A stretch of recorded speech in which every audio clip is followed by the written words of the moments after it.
হুম, দেখো তো রান্নাটা খেয়ে কেমন হয়েছে। পুকু রান্না করেছো, খেয়ে বলো তো কেমন হয়েছে।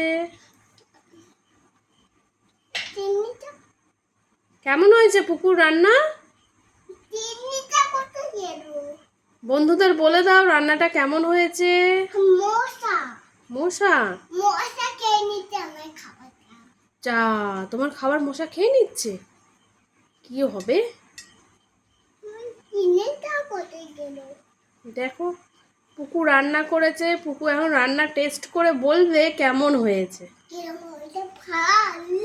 ভালো হয়েছে, বন্ধুদের বলে দাও। লাইক করে দাও, আর লাইক করে সাবস্ক্রাইব করে দাও দাও। বলো বন্ধুরা আমার ভিডিও দেখবে।